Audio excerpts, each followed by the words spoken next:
Well, being that my social media is a diary for me, and that is what it is. It's my tool and my way of journaling, reminding myself where I am right now, where I'm going, how far I've been.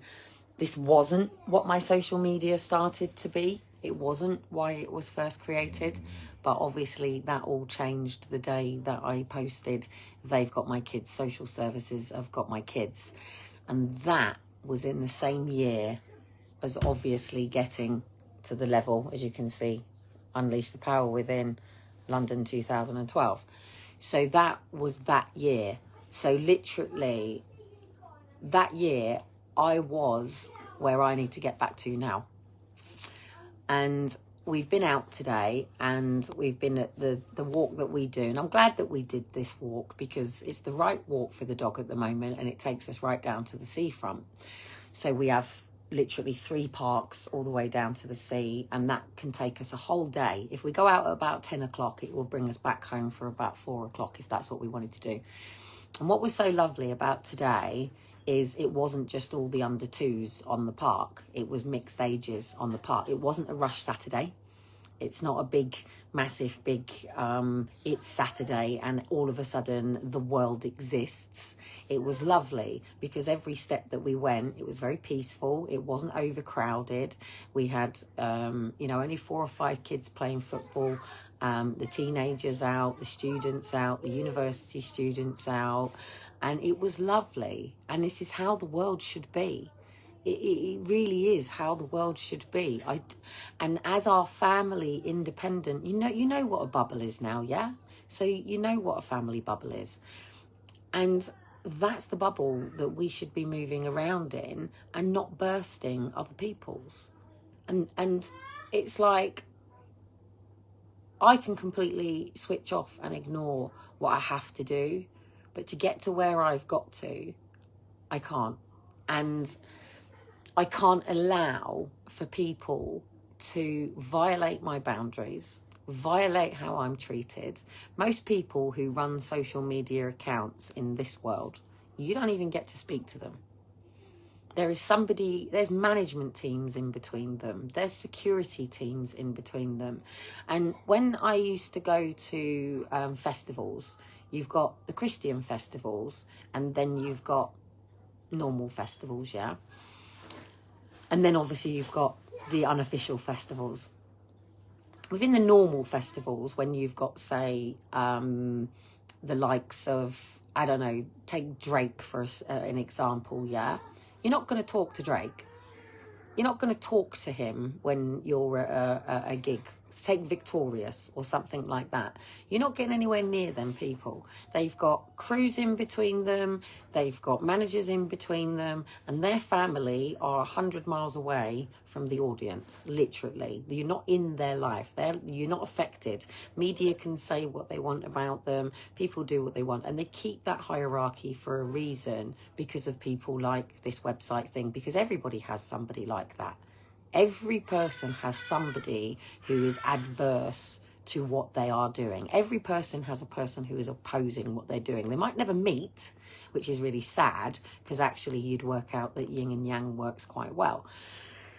But in terms of the Christian festivals, it's not like that. The artists at the burger bar with everybody else, there's no they're better than anybody else. And take Lindsay for an example, and that's how I got to know Lindsay so well, because Lindsay wasn't like that.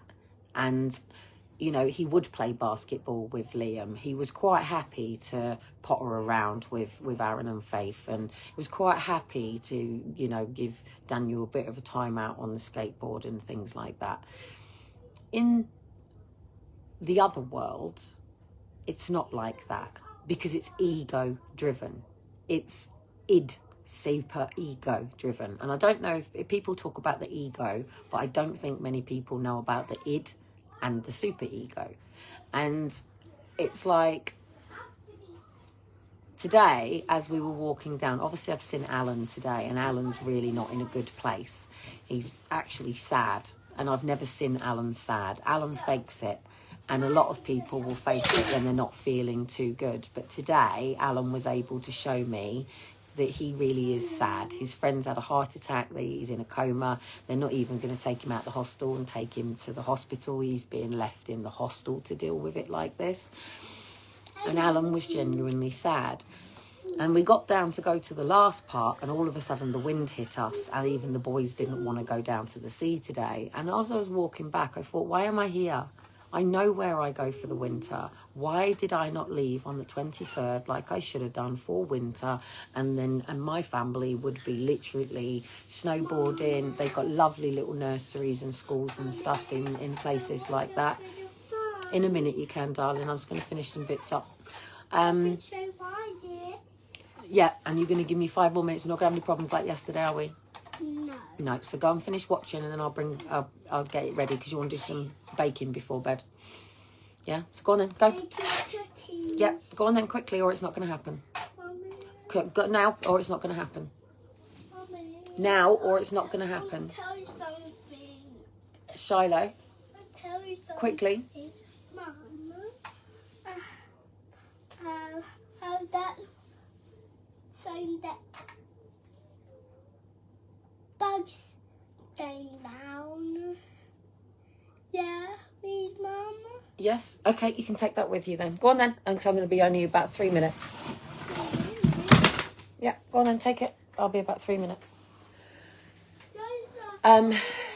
And the thing with this, with somebody like me, yeah, is, and Rob Brown will tell you, I'm one of the most awesome networkers and JVs that you'll ever meet. What I wasn't able to do was crunch it with the numbers to take the figures from it, because I was a mum on benefits and I enjoyed doing it. It was fun. I was learning from people. I wasn't really bothered about the fact that I was a mum on benefits and I was co-creating with people that were flying in helicopters. Oh, no, I'm going to have to go.